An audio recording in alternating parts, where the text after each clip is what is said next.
What's up, gang? Thanks for listening to the Undiplomatic Podcast, a show with undiplomatic takes about the foreign policy scene. I'm your host, Van Jackson. My guest today is a political theorist at the University of Chicago and the author of a book that was kind of important to me a few years back called World Making After Empire, The Rise and Fall of Self-Determination. And she's here with me today. I wanted to talk with her for a while, actually, but she's here today because she's co-editor with Jennifer Pitts of a new-ish book called W.E.B. Du Bois, International Thought. It's kind of what it sounds like. It's this remarkable annotated compendium of like Du Bois's life and ideas as a scholar, his writings as a public intellectual. And Du Bois is kind of like a towering figure in a number of areas, but he's never quite gotten his flowers in international relations. And this book really shows him in at his best, his worst. It's complex situation with Du Bois, and it gets into all of that. It's really masterfully done. The intro chapter that sort of frames everything out is like, I don't know. I've never seen a book like this, actually. It's really impressive. My guest is none other than the award-winning Adom Getachew. Welcome to the show. How are you doing? Hi, thanks for having me, Van. Pleasure to be here. So I was not taught Du Bois in grad school or undergrad, which is probably not a big surprise. And I only came to him through independent research in like the early Trump years. I was looking at different perspectives on World War I, and then somehow I came across his essay, The Souls of White Folk, which was kind of mind-blowing, like poetically written, really damning of the West, you know?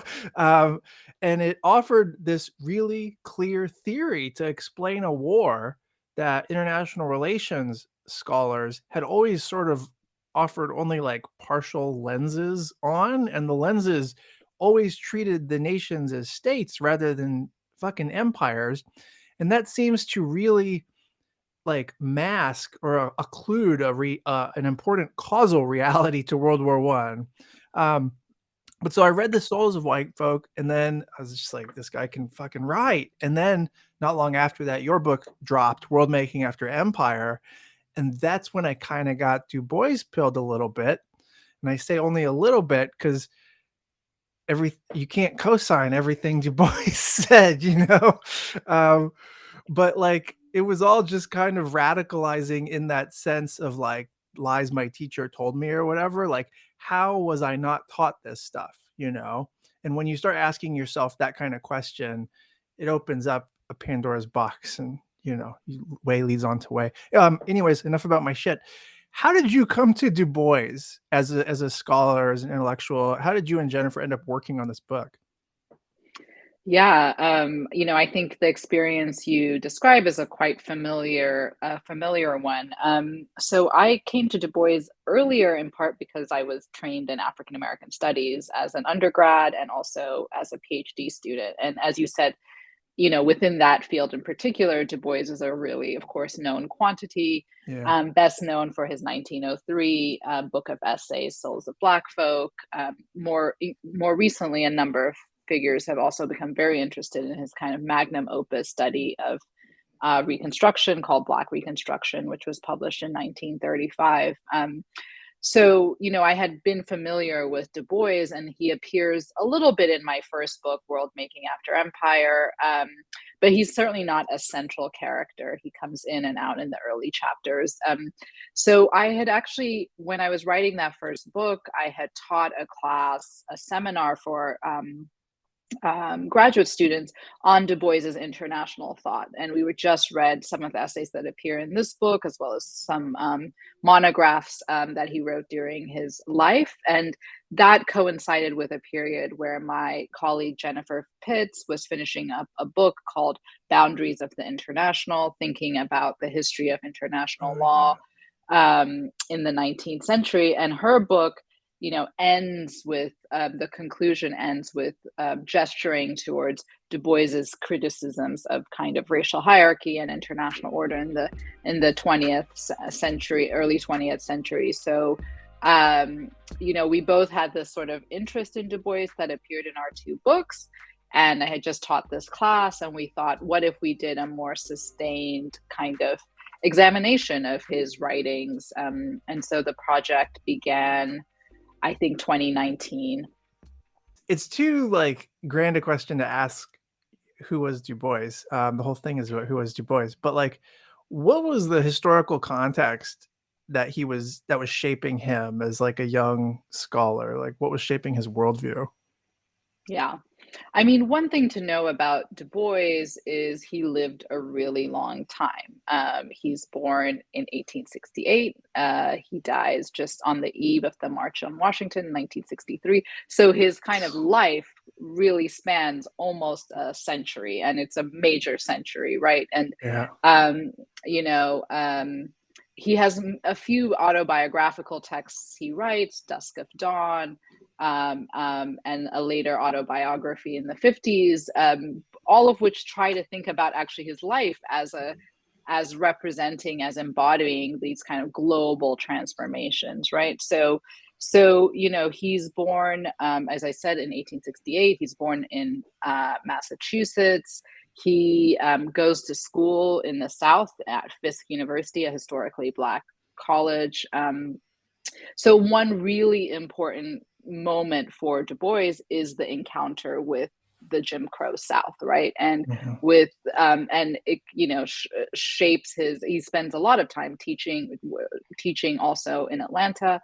So that kind of encounter with the failure of Reconstruction, with the rise of Jim Crow, is a very important part of his intellectual and political development. A second super important moment for him is he studies in Berlin while he's a graduate student at Harvard. He'd become the first African American to receive a PhD from Harvard. And that moment is also very important because it brings him into contact with various strains of philosophical thought, German Romanticism, pragmatism, and these also become really important intellectual influences of his life. So, Du Bois is a multifaceted scholar, a sociologist, a philosopher, a kind of novelist, and in terms of his intellect, his specifically how he comes to play, how he comes to have a kind of such an extensive engagement with questions of empire and international order. um, One of the things we try to show in the book is that there's a kind of persistence to this from pretty early on, from the essay collection starts in 1900, but readers will notice that it's really around World War One and in the aftermath of World War One that this becomes a kind of really important focal point for Du Bois's political thought, or the moment where Mhm. his kind of international thought really picks up. And I think that World War One, of course, was a profound experience for many people around the world who and so it catalyzes for Du Bois and others a deep critique of Western civilization, an attempt to think through the dynamics of how global conflict and empire are related to each other. And I just want to shout out, there's a new book by Chad Williams, which a historian, Oh and who's yeah. just focusing on Du Bois's what World War One meant for Du Bois as a scholar, as an activist. And so it's a really important moment in the kind of story that this particular volume traces. Yeah. I have a question about World War One a little bit later, but I was wondering if you could talk a little bit or introduce the global color line just for people who aren't familiar. It's like this really important contribution. Yeah. The idea, so Du Bois in 1900, he attends the Pan African Conference in London. And he's involved with a few other figures who make the statement at the end of the conference, that includes the line, the problem of the 20th century is the problem of the color line, the relation of the darker races to the lighter races, you know. And it's a quote or a statement that reappears again in his 1903 Souls of Black Folk. So, I think especially for audiences who will be familiar with American history, the idea of the color line, or Jim Crow, will be familiar as this kind of experience of formal segregation, right? Whites only schools and segregated public accommodations, so forth. So the color line or the color bar was associated with a kind of legal forms of segregation, racial segregation. What Du Bois is doing in his articulation of a global color line is disassociating that story of racial segregation from a purely legalistic or formal structure of racial segregation, and also globalizing it, right? So what he's saying is, like, in fact, the experience in the United States of Jim Crow is part of a wider structure of global white supremacy. And we can't really understand the dynamics of the United States without kind of situating it in this wider context of imperial expansion around the world in the late 19th century. Yeah, he was like theorizing a perspective on global power relations that were just not. I mean, it took somebody like him to really give voice to it. What it was not a perfect concept, though, right? Like you guys noted how it had blind spots. What were the blind spots? Yeah, I mean, I think we'll talk more about this as the interview unfolds. But one thing about the color line is it produced it. The thing about it is it's both a kind of analytic, right? It's a way of theorizing power relations, as you were saying, and revealing something about the world that was obscured when we focus, say, on states as the primary agents Yes. of international order. It's also a political vision, right? So if the world is structured by a color line, Du Bois imagines a counterpart. There's a counterpart to that story, which is that it's supposed to produce forms of racial solidarity, Pan-Africanism, but also what he calls, by the 1930s, the union of color, right? Bringing together all the darker races in solidarity and in struggle against white supremacy. Now, as we note in the introduction, and also you can see it in the essays, I mean, this analytic can obscure other dynamics of domination on the global stage. So our two clearest examples of this in the essays is Du Bois's writings on Liberia. Liberia is a West African country founded in part by former slaves from the United States who settled and were resettled in Liberia.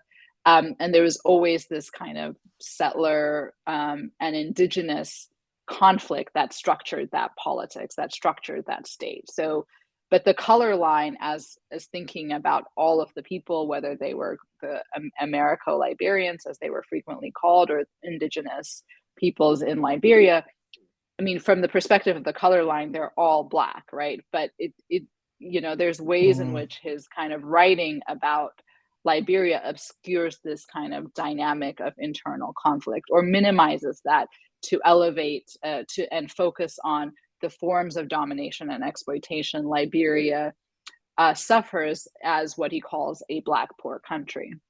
I mean, a similar issue happens around the question of Japanese empire.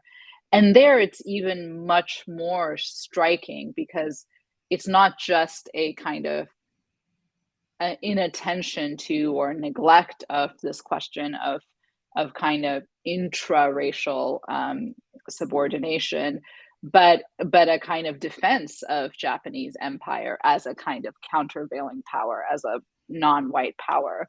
And I think in many ways the concept of the color line, Du Bois used it to very generative uses, and I think it was productive for that period. But it's also kind of has no way, or it didn't really have ways to think about race making that didn't necessarily um, work alongside a kind of light, dark, white, black set of binaries. So, scholars of the Japanese Empire would say, yeah, the Japanese Empire was a racial empire. It had a racial theory Yeah. about, you know, Japanese supremacy, but it's not one that's necessarily organized around whiteness in the same kinds of ways. Yeah. There's something interesting there about how, like, he was in some ways he had uh, a blind spot. I don't know how you had a better phrasing of this than I do, but like oppression that goes on within a container, but then a vision of the containers interacting with each other or whatever in a particular way. But he was also attuned to like the democratic and the inter or not democratic, the domestic and the international like interplay in certain ways that was also kind of profound. Like he had this concept of democratic despotism. Can you talk about that at all? Yeah, sure. So democratic despotism is a term he uses first in a 1915 essay called The African Roots of War, which is trying to track the imperial origins of World War One. And in that, he talks about how he traces this process by which there is a gradual expansion of democratic power within metropolitan states. So, increase in suffrage rights for working class people, a growing sense that there has to be various forms of economic and political redistribution to working class people. And his argument is that these kind of democratizing states of the West, while they're expanding democracy domestically, that expanded social and political democracy actually depends on a kind of imperial despotism of the colonized, right? And that those two dynamics work together, that increasing rights for workers, a mitigation of the worst forms of exploitation in the metropoles coincided with the kind of dramatic expansion of a kind of exploitation of the colonies. And one thing that's interesting about the democratic despotism thesis is, you know, in from his perspective, the United States as this kind of post-emancipation settler colonial formation contained both of those dynamics internal to itself, right? So both the democratic dimensions or democratizing dimensions and the despotic dimensions Mhm. coincided within the same territorial space. Whereas in the European context, these are sort of the space of democracy and the space of despotism are spatially differentiated in the metropole and colony. Yeah, that's very smart. Who would you associate, like, in terms of canonical thinkers about imperialism, who would you sort of associate him with? That sounds a little John Hobson-y. Yeah, I think it sounds Hobson-esque. It sounds like Lenin. The essay's 1915, Yeah. so 2 years before Lenin's book comes out. He did meet Hobson in 1910 at the Hmm. Universal Races Congress, so they overlapped. I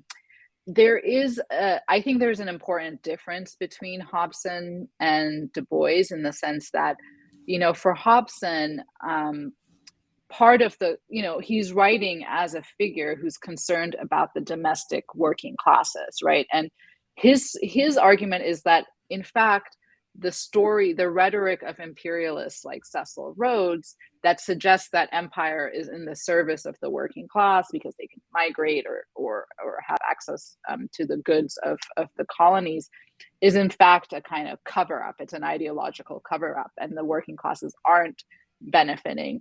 So for Hobson, it's really an expansion of social democracy at home, and an increase in the purchasing power of the English working classes, for instance, Mhm. would be a way of solving the problem of kind of capital, um, too much capital, basically. I think Du Bois's suggestion is a different one in the sense that, and I don't think necessarily Hobson would disagree with the ultimate conclusion, but Du Bois's argument is a different one in the sense that he thinks it is that in fact there are kind of new rights and new resources being afforded to a metropolitan working class, they're just coming on the backs of this, you know, um, on the backs of the colonized. So for Du Bois, ultimately, the answer has to be what he calls, making democracy universal. Like he says, democracy has to encircle the earth, right? This vision Mhm. of social and political democracy has to be globalized in an important sense. Yeah, it's as you say that. I mean, you guys mentioned this in the intro chapter too, I think, but like it's like pre-neo-colonial thinking about the world, like the idea that you can have a sort of core that enriches itself based on its relations with the periphery, but that means the periphery has to kind of eat shit. Um, yeah, interesting. So, Du Bois's perspective on race kind of evolved over his life, and his early career. He kind of, I don't know if this is a fair characterization, but he almost struck me as a progressive in the early years in the sense that he saw some kind of perverse opportunity for Black Americans to be like civilizational stewards for other races within empire. I don't know if that's correct, but like, how would you describe his early career thought about race and empire? Yeah, I think that's a fair characterization. In the late 19th and up into the 20th century, well, I'll say two things. Du Bois first has this kind of uh, argument about what races are that's predicated on the kind of on sort of German romanticism and the thinking through of what counts as a nation. And he says Mhm. basically in a really important essay called "The Conservation of Races" from 1897, which isn't in our volume but cited in the introduction, that a race is constituted by a series of characterizations: history, language, tradition, etc. And he kind of imagines that there are different races. There's seven, I think, in his estimation, one of which is the Negro race.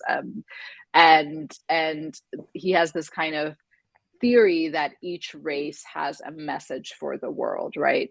So that each of these races can contribute to the to a kind of universal human civilization, right? And so it's basically a theory of race that accepts races as a feature of the world, but tries to re-signify racial difference not as hierarchy, but as kind of parallelism or kind of equity between differentiated equity between the races. So one thing that happens over the course of his time is I don't think he ever fully gets out of that sort of imagination of what race is, but increasingly, he comes to a more kind of materialist reading of race, right? So by 1940, for instance, he says, a black person isn't someone, it's not someone who like has this linkage to Africa or can be, shares this history or experiences with this part of the world, but a black person is just the black person who's forced to sit on the Jim Crow, in the Jim Crow car, right? So Hmm. it's about the ways that the world organizes your life, right? Politically, economically, and so forth. So it's a much more, yeah, materialist reading, and it's increasingly also shaped by his kind of um, interest in Marxism. The other thing, though, you're suggesting, which is a second feature that again begins to change, is that yeah, he does have a kind of what we might call like an African American vanguardism. He thinks that African Americans constitute a kind of civilized vanguard of the darker races, and that they could help to inform and shape a civilizing project. It's important to note that this kind of vanguardism is also echoed in his domestic writings, where he describes a kind of African American talented tenth Mhm. leading and organizing a kind of black mass. So this structure of a kind of political leadership, and Robert Gooding Williams has written a very good book on just reading Souls of Black Folk, which really talks through the ways in which Du Bois has an imagination of politics as a form of rule and as involving the structure of leadership. But in any case, you do see this again. I don't think this idea of political leadership fully ever goes away in Du Bois's thought, but he begins to have a set of transformations, one of which is really prompted by an encounter with the first mass movements that Gandhi leads in India. And in that context, he says it's a kind of reversal of this, African Americans teaching the world. It's like we have something to learn from the experience of what Gandhi is accomplishing in India. And there's this sense that the kind of pedagogy, the kind of learning takes place in reverse direction, and it's a quite important moment in his political thought. That's fascinating. It also so I'm ethnically Filipino, and it in this similar time frame, like first half of the 20th century, a lot of not a lot, there were Filipino thinkers who also thought that Filipino Americans could be a kind of racial vanguard within American, and like almost the equivalent of what Du Bois was saying, but from the Filipino lens, because they were the original colony abroad for America, and like America's real project of trying to be that civilizational steward. It was the experimental space was the Philippines, and like I don't know. I don't know what to do with that, but that's very interesting because there's a parallel there. Yeah. Um, I mean, I think one thing to, just sorry to interrupt you, but no, one no. thing I think is important about Du Bois and perhaps some of the figures you're thinking about too is that, it takes quite a while for people to completely give up on the idea of empire or civilization as sites in which they can intervene and generate transformation. So, I mean, a number of people think, okay, the empires can be uh, transformed from within. That they can, even a figure like Gandhi, right, for the first parts of his career when he's in South Africa, he spends quite a lot of time making the case for Indians as subjects of the British Empire and as Mhm. deserving rights within the empire. Similarly, the language of civilization, the idea of kind of moral improvement that the broad category of civilization contained within it, I think for a number of figures, yes, certainly an elite set of figures was an important space because and especially when uh, much more naturalized visions of race came into being in this period, holding on to the sense that any people could be improved, could engage in a Mhm. process of self development or self improvement was a really important. I mean, from our perspective, it seems so backward in some way that one could even engage in this debate about civilization, but it was an important way of trying to carve out space for a different kind of vision of politics in a context in which these were the terms that power had laid out. Yeah. This is not a non sequitur, but I had a question that I forgot to ask earlier about Du Bois's. I don't not his. I mean, we would call it platform today. I don't know. Like Foreign Affairs was this journal where he wrote a lot, and he wrote for mainstream publications, and he's a black dude in a time when they weren't carving out space for black intellectuals. How did he do that? How did he pull that off? Was it because of Harvard? Did that give him entry or what? Well, it's interesting. I mean, certainly, he was a prolific intellectual, and highly well regarded beyond by a lot of people. Many of his books were reviewed and taken up in quite mainstream publications. I mean, I think it's worth like it's I think it's an occasion for us to think about you know, to revise our expectations about that period, right? That you know, that there would have been such a strict differentiation of a kind of black public sphere and a sort of white public sphere. There was certainly ways in which various networks that connected these spaces. I mean, even if you think about something like the board of the NAACP was a biracial board, right? So Mhm. there was quite a lot of important institutional networks and convergences that facilitated these kind of, you know, Du Bois's ability to write in some of these spaces.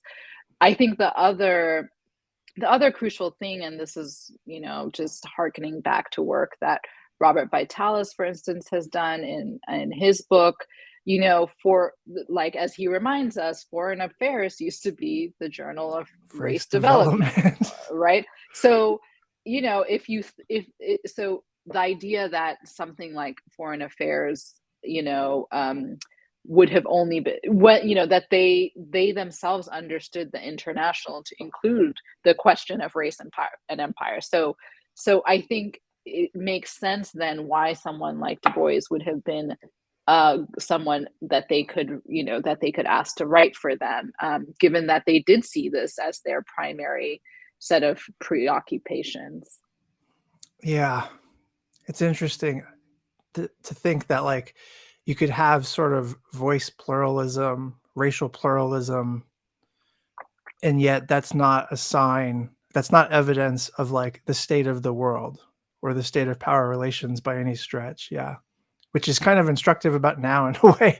Um, on World War One, just quickly, I probably need to talk to Chad Williams, honestly, but or for like a deeper dive on this. But like John Dewey, certain progressives of that era, they were a little taken in by the prospect of like global democracy. We should do this great war, and then global democracy will come in on the back end. And Du Bois had sentiments along those lines for a minute, Yeah. but then like 180'd a little bit. Can you just talk about his own evolution on World War One? It's like a snapshot. Yeah, yeah. I mean, it's a complicated and long story, and again, highly recommend, you know, having Chad Williams on Yeah. to talk more about that. I think it's a super fascinating and very important episode in Du Bois's life and intellectual development. But you know, one is, as you said, there are ways in which he does think that there should be a like he, for instance, writes a very important op-ed called Close Ranks, which encourages African Americans to fight in the war, even as with the idea that service in the war would generate a kind of a platform for African Americans to demand equal rights as citizens of the United States. And it's a surprising op-ed because it comes quite late in the war effort. It's from 1917, later in the year in 1917. So it's not Hmm. like a very early, you know, and it's after already there's like some sense of kind of racial violence, both against African Americans who are serving already, and more generally, it's leading up to, Pogroms, you yeah. know, the pogroms. And so it's a surprising. I think maybe East St. Louis had already happened. So he's kind of vacillating in this period. At the same time, yeah, he writes a piece like African Roots of War, which is quite early, 1915, as I've said. He writes a very important essay in The Crisis, co-writes it about the East St. Louis riots, one of these pogroms of 1917. At the same time, he's writing letters to Woodrow Wilson, you know, trying to use Wilson's rhetoric of a war for democracy, Wilson's commitment to supporting small nations, and making the case that, you know, that those principles ought to be applied to the United States as well, right? And he travels to Paris when the treaty negotiations are occurring to co-host, organize the first Pan-African Congress of that same year. He seeks an audience with Wilson and attempts to get, the Congress's vision before the folks who are negotiating the settlement. And all of that is all of those attempts at trying to intervene in the kind of settlement of World War I to generate what he thought, to use the openings in the kind of in that particular moment to secure some advancement on the question of the colonies, but also on the question of African Americans' political and social rights are rebuffed at every instance. And I think he comes away from that experience quite disappointed. There's a crisis op-ed he writes after he's returned from Paris, and in it he says, basically the only good thing that has come out of this war is the example of the Bolshevik Revolution, and which gives voice and to the idea that workers can rule themselves, right? And so he ends with this suggestion that maybe this project that he's been attempting, which is trying to intervene in the space of liberal internationalism, is just not ought to be abandoned in some form. Yeah, I feel like there's a parallel debate about strategies today where like you one move is to try and say like, look, these are the ideals that you profess yourself, just live up to the ideals, close the gap, and like that's one strategy. And then the other one is like, that's a trap, like you're never going to get to, democracy or whatever within that imaginary. We need to have our own imaginary. And like those two approaches are like kind of at odds. And he seems to be going back and forth between those two. You think that's right? Yeah, I think absolutely. I think that's right. I think he's often in the midst of doing both things simultaneously. I think also I would say, the first strategy is often the strategy in which you make appeal to the rhetoric, of power, is often read as a kind of, if as always, sort of as you were suggesting, kind of constraining of the person, right? And constraining of the person making the demands, it limits your Mhm. term. But I think one of the things that's worth thinking of is that any demand for something to be fulfilled is never just a demand for fulfillment. Like it always generates new meanings of the whatever the concept was, right? So when Du Bois Mm, says to Woodrow Wilson, like, you're going around Europe and you're saying like minority nationality should be protected. He makes the statement that like African Americans, there's many African Americans as there are like, I don't know if he says like Hungarians or something like that, right? So yes, on the one hand, it's a claim that, hey, Wilson, like live up to your ideals, but at the same time, it's also generating a new discourse. It's saying yeah. that African Americans deserve international attention on the terms that, you know, the Czech do or something like that, right? So there's this way in which even these invocations of already existing principles actually transforms those principles in this invocation. Hmm. Yeah. It's like the terrain changes from doing the thing, even if the way that you're trying to get the thing. Yeah. Yeah. That's smart. Okay. I have to think about that more. The You mentioned Japan, you mentioned Gandhi. Those go in very different directions in a way. And I was hoping you could sort of speak to the issue of like violence versus pacifism, Um, Du Bois did not strike me as like a revolutionary by any means. And he seems to really find a lot of value in Gandhi, and Gandhi's associated, of course, with like nonviolent resistance. Imperial Japan was pretty much about as far away from that as you could get. Could you sort of talk about his view about violence? Yeah. He was a kind of lifelong, he had a commitment to pacifism beginning quite early. He writes this credo in 1904 where he says, He's sort of self-declares as a pacifist. One of the last books he writes is called In Battle for Peace. And so he's not an advocate of violent resistance. One of the things he takes really seriously about the Gandhian project, and the thing that really appeals to him about it, is this sense that he says it's a form of mass action, right? It's something that you can ask that a large group of people can participate in, whether you're Mhm. young or you're old, or it doesn't require this. It requires training and self discipline, of course, but not you to do something like bearing arms. The second bearing arms is involved, by nature of that act and what it requires of people, the number of people who can participate in it, and it becomes a much smaller group, right? So what he really likes about nonviolence is this sense that it's a weapon of the weak, a weapon that anybody can take up, Mhm. and that makes it for him a necessarily democratic act, right? Given the scale of people who were and had to be involved in that project.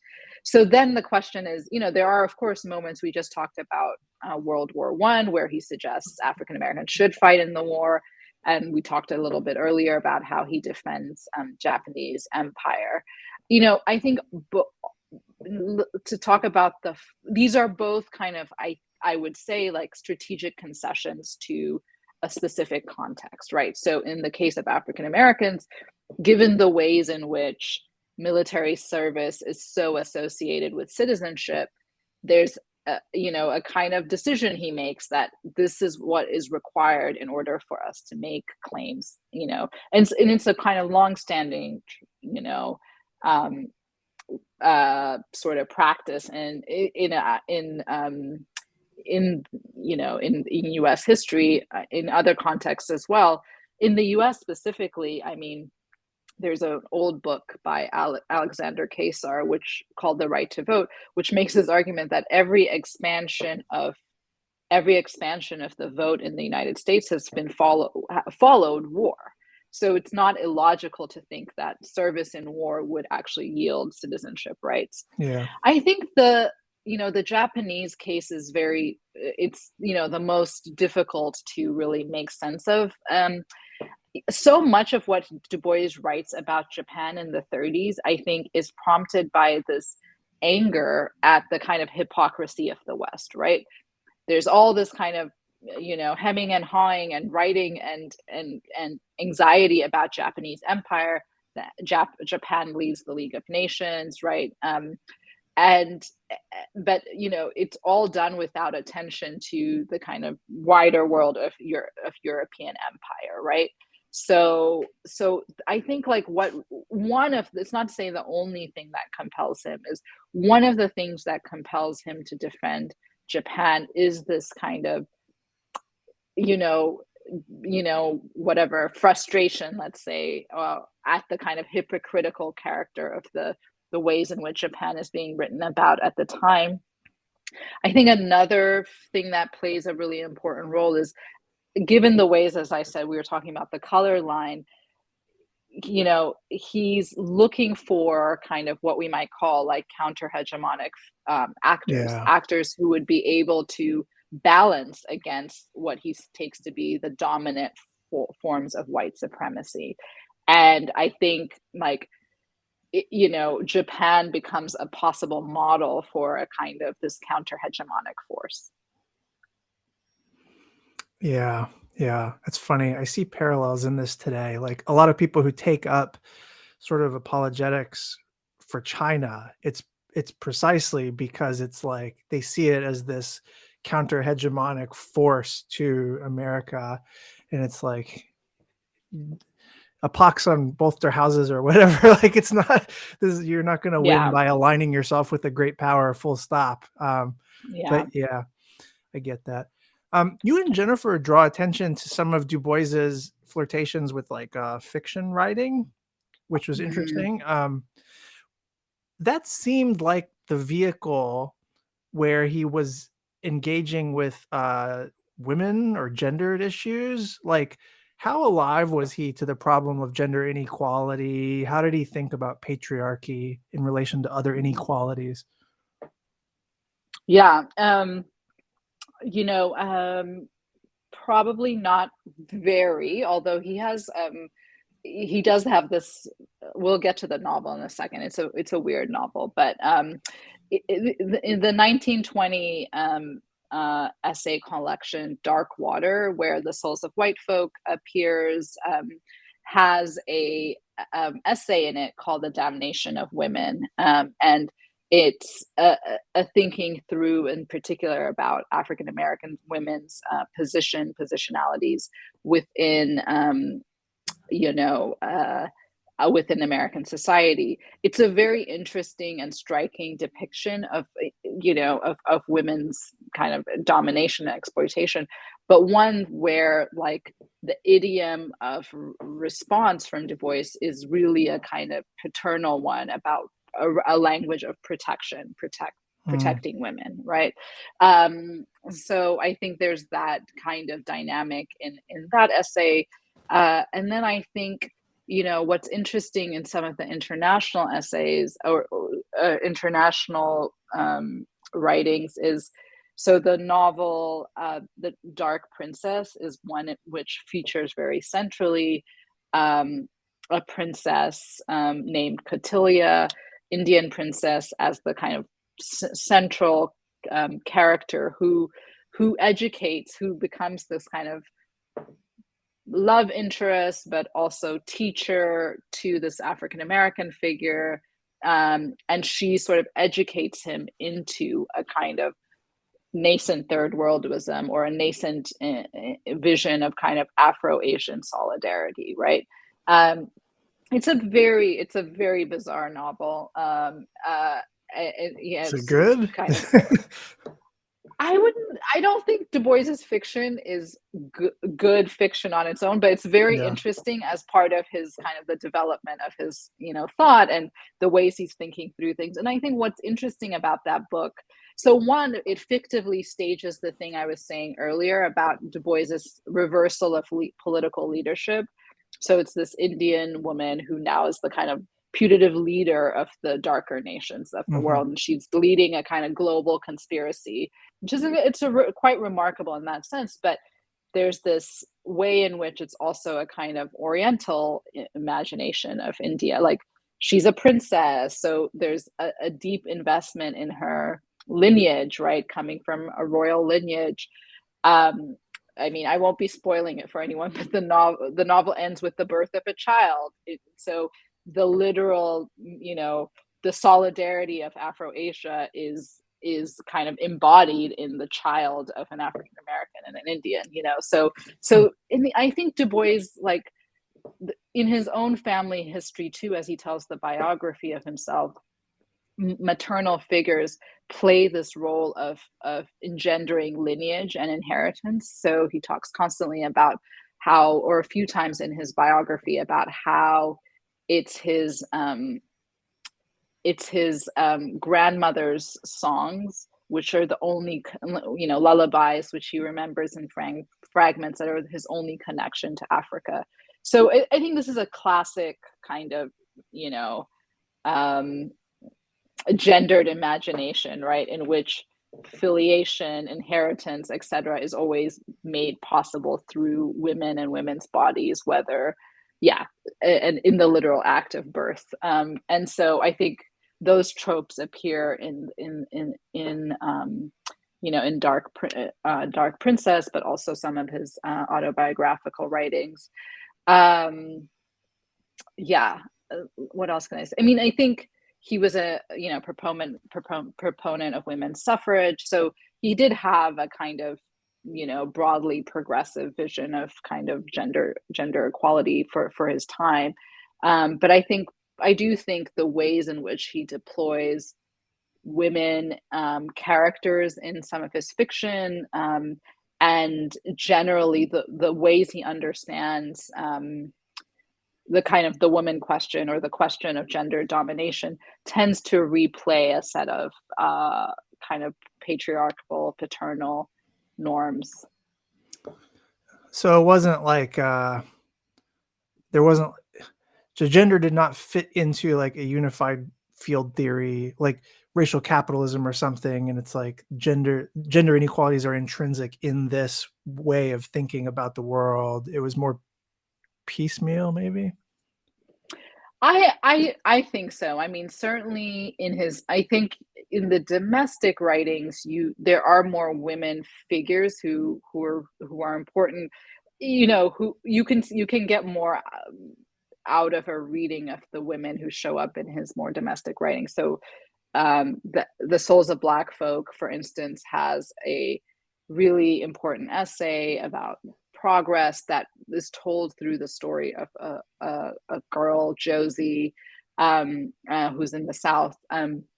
But again, I think there are ones that replay this kind of paternal set of norms, as I was suggesting. I think in the international writings, there is less kind of a gendered analysis. I Yeah. think if one were interested in that, another kind of approach one might take is to attend to the gendering of Africa in particular. So, which we talk about a little bit in the essay, but the kind of depiction of Africa as a woman and the depiction of kind of colonial domination and exploitation as forms of sexual violation, as rape, like, Mm. and the ways in which these kinds of um, gendered metaphors shape his international thought. So, we do a little bit of that in the introduction, but I think that could be a direction one takes. And I do think that's a much more it's a widespread phenomenon. So there's an international lawyer, Timu Ruskala, who I forgot where he is, but he wrote an essay called "Raping like a State," and it looks Hmm. at this period of the late 19th, early 20th century, thinking through the ways in which, in the gendering of territories and the mobilization of this language of sexual violence is really important to the ways people both legitimize and critique colonial rule and colonial expansion. Hmm. Um, you and Jennifer talk about well, in so there were several essays where he was critical of capitalism in various ways, and then you guys say in the intro that by 1933 he'd lost faith in the capitalist system, and yet you guys also describe him as kind of an unorthodox Marxist when he's a Marxist at all. Like sometimes he's seems totally askew of that tradition. Could you Yeah. talk about his relationship to Marx and capitalism? Yeah, I mean, it's also a complicated question. I think, I would say a lot of people, when they talk about Du Bois's Marxism, really focus on the 1930s. This is a period where he makes a kind of extensive study of Marx. He's teaching classes on Marx. He writes essays like Marxism and the Negro. He writes, Black Reconstruction is kind of taken to be a sort of Black Marxist text. Mhm. But I agree with you. I mean, I think he's never fully, like, he's always adjacent to, outside of a kind of a Marxist tradition. I think one reason why this is, I mean, he remains a kind of deeply humanistic in his approach. He continues to be interested in these questions of moral development. Uh, I think also he's a figure for whom the question of democracy and the attempt to institutionalize and universalize democracy remains like a much more central question for him than the question, say, of the transcendence of the capitalist order, right, or the Mhm. arrival of a kind of um, or the kind of production of a classless society or something like that. Like, if you were to ask me what is the most important thing that Du Bois is after in all of his writings, I think it would be something. It would have to include democracy as a kind of central pillar of his thought, and I think it's hard to. It would be, Marxists would not say that's the most important thing one ought to be after, right? So I think all of these and the kinds of traditions also he's drawing on in terms of thinking about alternatives to capitalism, are not necessarily not necessarily Marxist ones. So Yeah. he's very interested in cooperative movements, right? And in particular, there's a Japanese figure who wrote a book called Brotherhood Economics in the 30s that he's engaged with and interested in. So it's always a form of, there is a deep critique of capitalist society, I think, but it's not always or primarily a kind of Marxist critique. Yeah, it's not always templated off of Marxist concepts or the proletariat or whatever. Um, Yeah. I get one, well, two, I guess, final questions, but they're sort of related.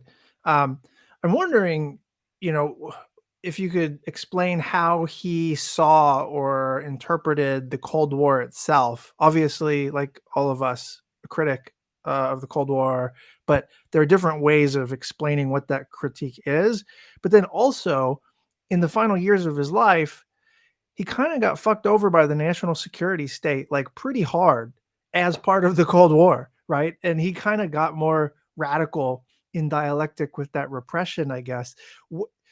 So what were his final years like? And then as part of that, how did he see the Cold War? Yeah. Yeah, super interesting moment in his life, and of course in all of our, Yeah. in general. And it's also very fitting because I feel like we're kind of getting into maybe another Cold War, or Hmm. in the contemporary moment. But I think there's a couple of things to say about Du Bois on the Cold War. One, he has this real sense, and you can see this in the late 40s. He gives us a real sense that the Cold War was not an inevitability, right? It was the product of a set of decisions and orientations that could have been otherwise, right? So he does see opening a window in the, let's say, 40s where, and he has a sense of like the moments in which this turn happened, right? And I think he is, I think this will be not unfamiliar to folks who've examined this period, but he's quite attentive also to the ways in which the Cold War is narrowing the conditions of possibility for democratic politics in the United States. So, he gets kicked out of long before he has his passport revoked and stands trial for basically, being an agent of a foreign actor. Which was all He, bullshit, right? yeah, which was bullshit. But he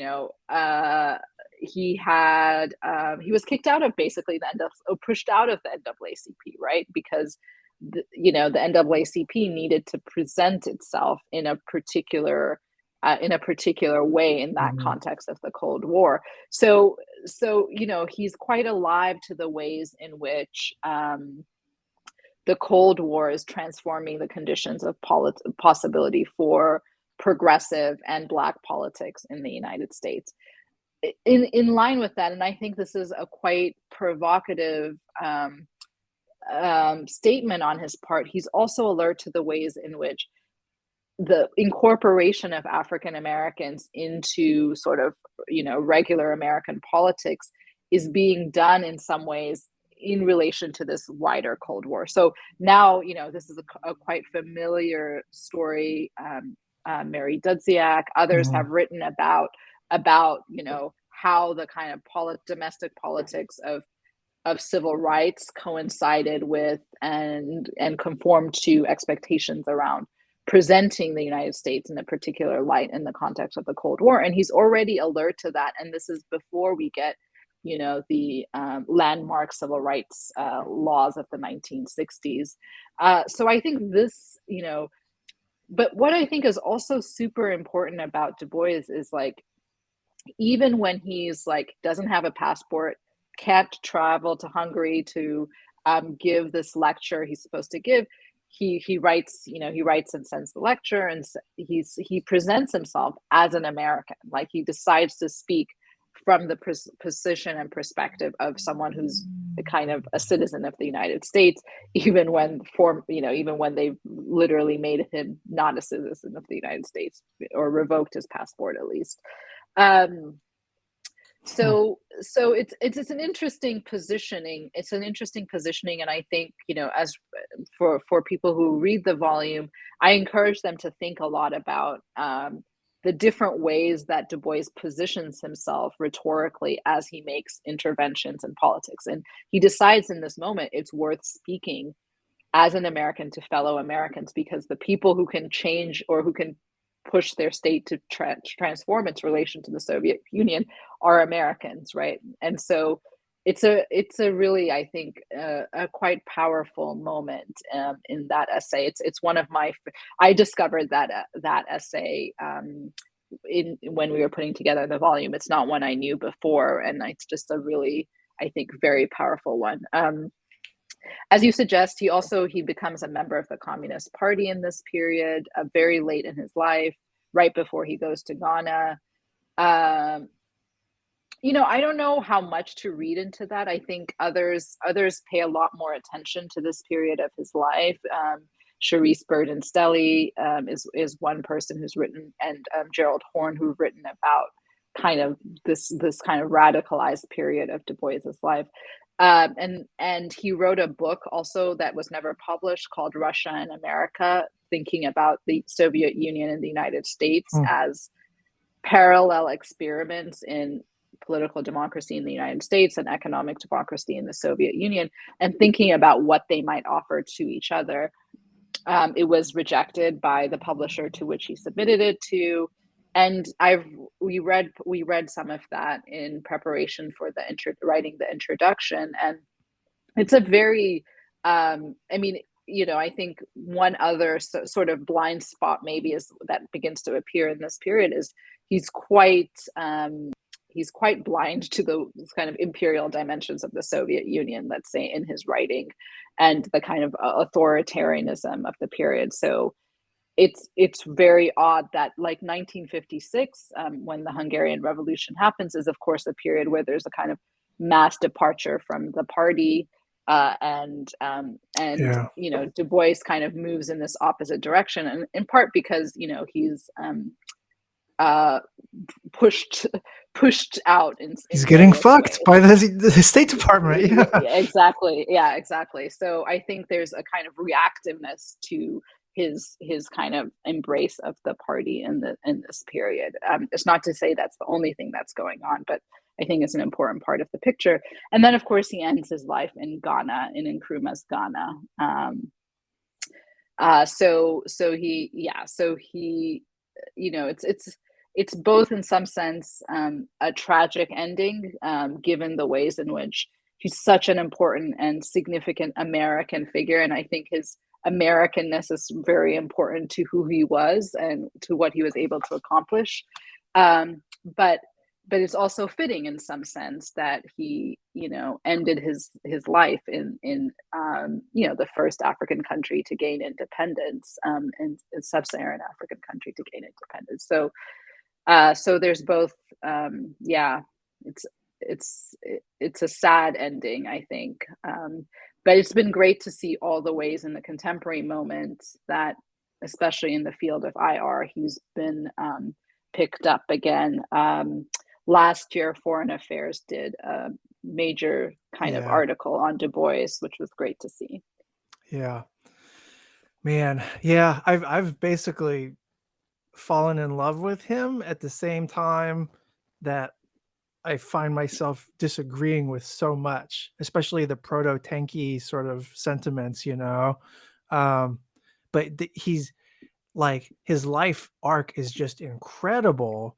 It's like a movie, but then also like the quality of his writing, his prose is like, you just don't see people write like this in nonfiction, especially. Um, I mean, you and Jennifer have done something remarkable here, and it's really appreciate the work you do generally. Like, I track you very closely, and this seriously has been like, you can't read this stuff and not find like some kind of like not just new perspective, but like some deeper emotional truth in it. I don't know. Mhm. I'm really glad you're doing this stuff, and yeah, I'm glad you came on the show. Well, really, thanks so much for having me and Jennifer by proxy. We're really grateful to be featured on the podcast, and it's been a very fun conversation. Yeah, thank you. All right, take care. Thanks. Okay, bye.